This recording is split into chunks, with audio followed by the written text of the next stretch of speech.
بسم اللہ الرحمن الرحیم۔ السلام علیکم گائز، اگر آپ لوگ ہمارے چینل پر نئے ہیں تو پلیز ہمارے چینل کو سبسکرائب کر لیجئے اور بیل آئیکن کے بٹن کو آن کر لیجئے تاکہ مزید آنے والی ویڈیو آپ لوگوں تک پہنچ سکے۔ آپ صلی اللہ علیہ وآلہ وسلم جب معراج پر گئے تو نماز کی ابتدا کے بارے میں آج کا واقعہ ہم بیان کرنے لگے ہیں۔ حضور اقدس صلی اللہ علیہ وآلہ وسلم نے معراج کے دوران جہنم کے داروغہ مالک کو دیکھا۔ وہ انتہائی سخت طبیعت کا فرشتہ ہے، اس کے چہرہ پر غصہ اور غضب رہتا ہے۔ آپ صلی اللہ علیہ وآلہ وسلم نے اسے سلام کیا۔ داروغہ نے سلام کا جواب دیا، خوش آمدید بھی کہا، لیکن مسکرایا نہیں۔ اس پر حضور نبی کریم صلی اللہ علیہ وآلہ وسلم نے جبرائیل سے فرمایا، یہ کیا بات ہے کہ میں آسمان والوں میں سے جس سے بھی ملا اس نے مسکرا کر میرا استقبال کیا، مگر داروغہ جہنم نے مسکرا کر بات نہیں کی۔ اس پر جبرائیل نے کہا، یہ جہنم کا داروغہ ہے، جب سے پیدا ہوا ہے آج تک کبھی نہیں ہنسا، اگر یہ ہنس سکتا تو صرف آپ ہی کے لیے ہنستا۔ یہ بات اچھی طرح جان لیں کہ نبی کریم صلی اللہ علیہ وآلہ وسلم کو معراج جاگنے کی حالت میں جسم اور روح دونوں کے ساتھ ہوئی۔ بعض لوگ معراج کو صرف ایک خواب کہتے ہیں اور بعض کہتے ہیں صرف روح گئی تھی، جسم ساتھ نہیں گیا تھا۔ اگر یہ دونوں باتیں ہوتی تو پھر معراج کے واقعے کی بھلا کیا خصوصیات تھیں؟ خواب میں تو عام آدمی بھی کچھ دیکھ لیتا ہے۔ معراج کی اصل خصوصیت ہی یہ ہے کہ آپ صلی اللہ علیہ وآلہ وسلم جسم سمیت آسمانوں پر تشریف لے گئے، لہٰذا گمراہ لوگوں کے بہکاوے میں مت آئیے۔ اور پھر یہ بات بھی ہے کہ اگر یہ صرف خواب ہوتا یا معراج صرف روح کو ہوتی تو مشرکین مکہ مذاق نہ اڑاتے، جبکہ انہوں نے ماننے سے انکار کیا اور مذاق بھی اڑایا۔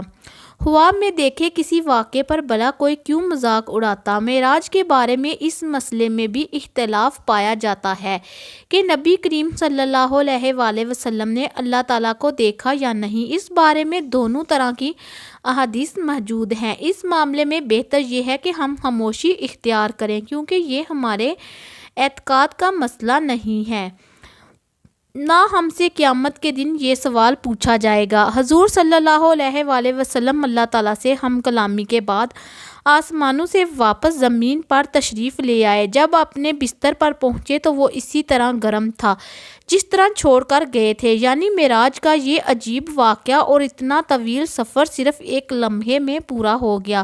یوں سمجھے کہ اللہ تعالیٰ نے اس دوران کائنات کے وقت کی رفتار کو روک دیا، جس کے باعث یہ معجزہ نہایت تھوڑے وقت میں مکمل ہو گیا۔ معراج کی رات کے بعد جب صبح ہوئی اور سورج ڈھل گیا تو جبرائیل تشریف لائے۔ انہوں نے امامت کر کے آپ صلی اللہ علیہ وآلہ وسلم کو نماز پڑھائی تاکہ آپ کو نمازوں کے اوقات اور نمازوں کی کیفیت معلوم ہو جائے۔ معراج سے پہلے آپ صلی اللہ علیہ وآلہ وسلم صبح شام 2 رکعت نماز ادا کرتے تھے اور رات میں قیام کرتے تھے، لہٰذا آپ صلی اللہ علیہ وآلہ وسلم کو 5 فرض نمازوں کی کیفیت اس وقت تک معلوم نہیں تھی۔ جبرائیل کی آمد پر حضور صلی اللہ علیہ وآلہ وسلم نے اعلان فرمایا کہ سب لوگ جمع ہو جائیں۔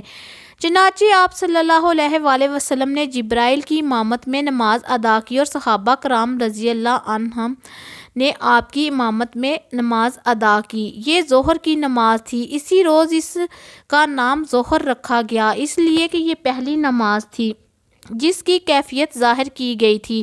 چونکہ دوپہر کو عربی میں ظہیرہ کہتے ہیں، اس لیے یہ بھی ہو سکتا ہے یہ نام اس بنیاد پر رکھا گیا ہو کیونکہ یہ نماز دوپہر کو پڑھی جاتی ہے۔ اس نماز میں آپ نے 4 رکعت پڑھائی اور قرآن کریم آواز سے نہیں پڑھا۔ اسی طرح عصر کا وقت ہوا تو عصر کی نماز ادا کی گئی۔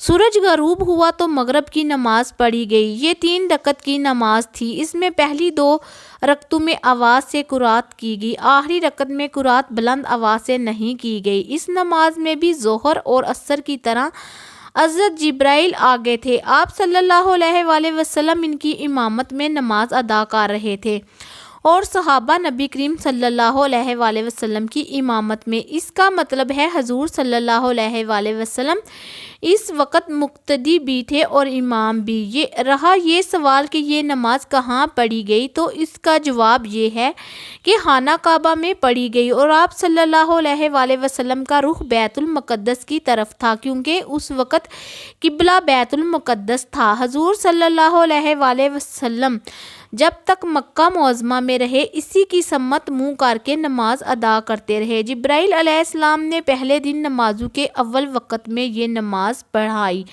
اور دوسرے دن آخری وقت میں، تاکہ معلوم ہو جائے نمازوں کے اوقات کہاں سے کہاں تک ہیں۔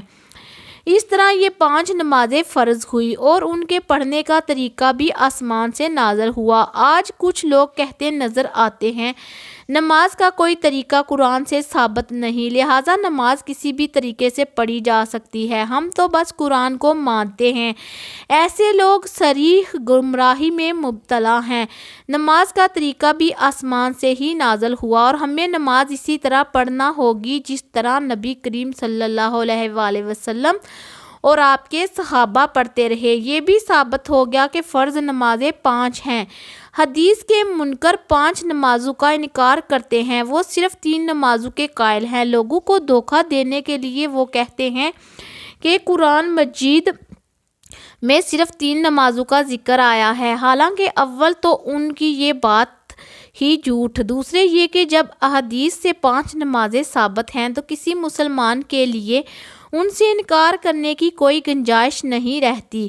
5 نمازوں کی حکمت کے بارے میں علماء نے لکھا ہے کہ انسان کے اندر اللہ تعالیٰ نے 5 حواس یعنی 5 حصے رکھی ہیں۔ انسان گناہ بھی انہی حصوں کے ذریعے سے کرتا ہے، یعنی آنکھ، کان، ناک، منہ، اعضاء جوارح یعنی ہاتھ پاؤں۔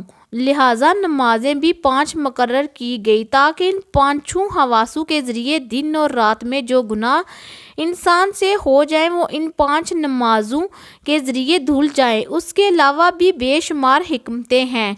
یہ بھی یاد رکھیں کہ معراج کے واقعے میں حضور صلی اللہ علیہ وآلہ وسلم کا آسمانوں پر جانا ثابت کرتا ہے کہ آسمان حقیقت میں موجود ہے۔ موجود ترقی یافتہ سائنس کا یہ نظریہ ہے کہ آسمان کا کوئی وجود نہیں بلکہ یہ کائنات ایک عظیم خلا ہے۔ انسانی نگاہ جہاں تک جا کر رک جاتی ہے وہاں اس خلا کی مختلف روشنیوں کے پیچھے ایک نیلگوں حد نظر آتی ہے۔ اس نیلگوں حد کو انسان آسمان کہتا ہے، لیکن اسلامی تعلیم نے ہمیں بتایا ہے کہ آسمان موجود ہے اور آسمان اسی ترتیب سے موجود ہے جو قرآن اور حدیث نے بتائی ہے۔ قرآن مجید کی بہت سی آیات میں آسمان کا ذکر ہے، بعض آیات میں 7 آسمان کا ذکر ہے، جن سے معلوم ہوتا کہ آسمان ایک اٹل حقیقت ہے نہ کہ نظر کا دھوکہ۔ الحمدللہ معراج کا بیان اپنی تکمیل کو پہنچا۔ اس کے بعد ہم آپ کے لیے سیرت نبی کے حوالے سے ہم معراج کے بعد کے واقعات بیان کریں گے انشاءاللہ۔ ویڈیو اچھی لگی ہو تو ہماری ویڈیو کو لائک، شیئر اور کمنٹ باکس میں آ کر اپنی رائے کا اظہار کیجیے۔ اللہ حافظ۔